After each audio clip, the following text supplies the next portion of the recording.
How's it going, everyone? I hope life treats you well lately. I'm pretty sure you guys doesn't know who I am, so let me introduce myself first. Like the prophet said, if we don't know each other, we have no love for each other. If we already knew each other, why didn't we love each other then? So hi, I'm Marcelana Bila Kurniawan and I'm from SMAN 6 Malang as a contestant of SMA Award Storytelling. Anyway, have you guys ever been to Coban Rondo?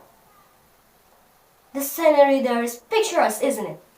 But did you know that Coban Rondo has a curse? It's okay, guys, it's okay, no need to look it up because on this occasion, I'll tell you guys the story of the origin of Coban Rondo and of course why that curse exists. So, let's start with once upon a time.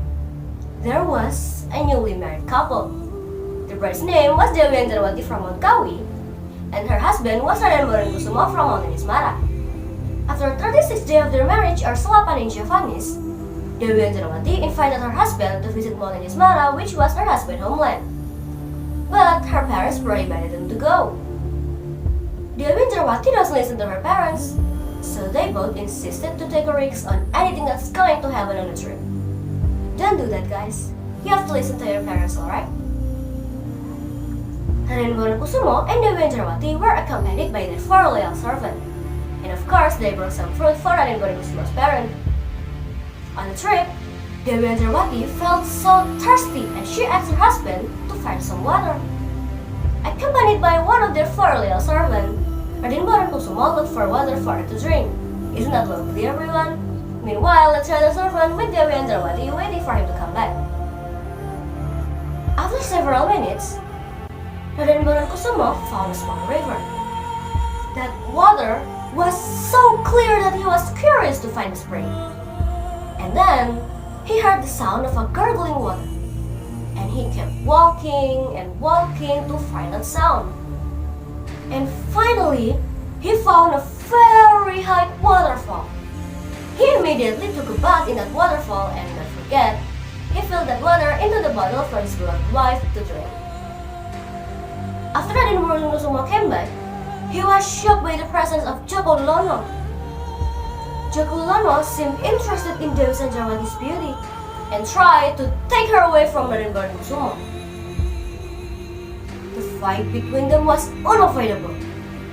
To keep his wife safe, Raden Borenkusumo asked his servant to hide her wife in the waterfall that he had found earlier. Raden Borenkusumo and Joko Lono fought so roughly and some day had passed. Unexpectedly, guys, Raden Borenkusumo and Joko Lono both died in that battle. Raden Borenkusumo promised to pick up his wife can be fulfilled. Left behind, the widow Dewi Anjarwati while lamenting her fate behind that waterfall. And since that, my friend, that waterfall was the place where Dewi Anjarwati hid and well known as Coban Rondo, or Widow Waterfall. And it was said that the large rock beneath that waterfall was the seat where Dewi Anjarwati sat. Alright, so here's the part that you guys have been waiting for, the curse of Coban Rondo. So many people believe that lament of Dewi Anjarwati bring bad luck to couple who comes there. Whether there is a divorce or a relationship that doesn't last or so on. It's up to you guys to believe it or not because at the end of the day, this kind of thing is not something that can be proven by science. So how's it, guys? Isn't that interesting? Or maybe boring? Maybe on another occasion I'll tell you guys another story that's way more interesting than that. So maybe that's enough for today, fellas. And thank you so much for watching and thank you so much for listening to my story.